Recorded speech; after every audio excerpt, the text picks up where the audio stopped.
another disease caused by bacteria. So another disease that is caused by bacteria that is kind of similar to the cholera is typhoid.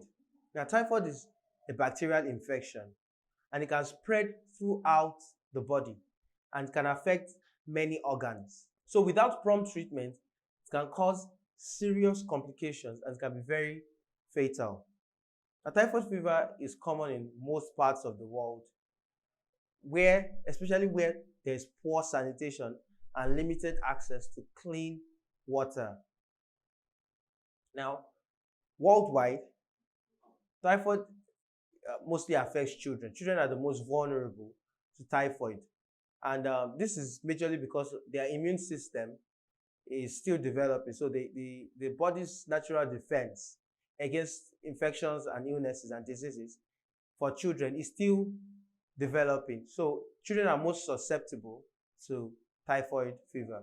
Now let's talk about the causative organism of typhoid. What causes typhoid?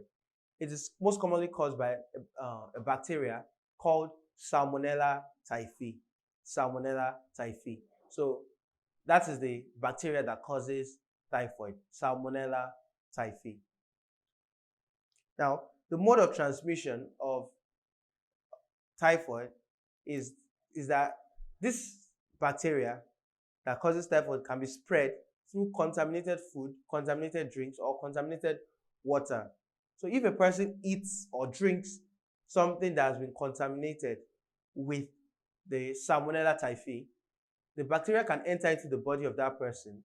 So to travel through the intestines, it will enter into the blood.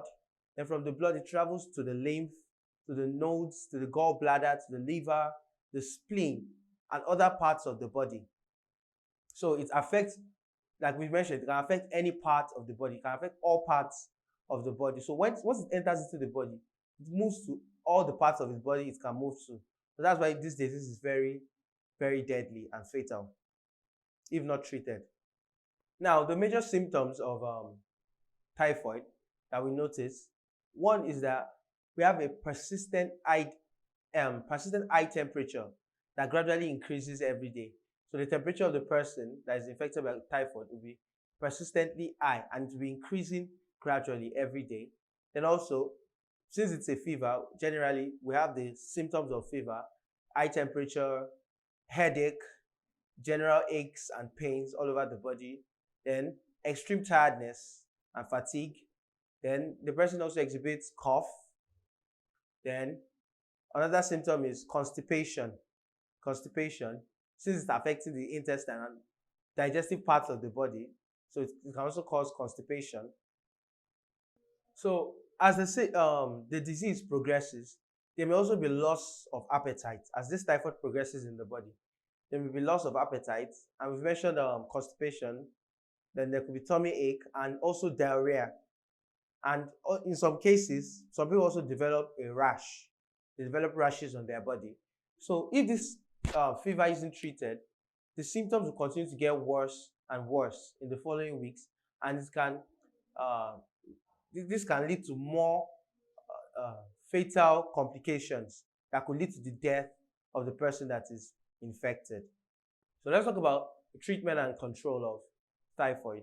Now, typhoid can be treated with antibiotics. So these antibiotics, as the name implies, antibiotics against life or against biotic organisms. So these antibiotics kill the Salmonella bacteria. So that's where we can treat these antibiotics. But these antibiotics must be taken promptly. So be taken as soon as possible, so that it can battle that bacteria before it worsens, before it causes worse symptoms, or it causes damages in the body of an infected person.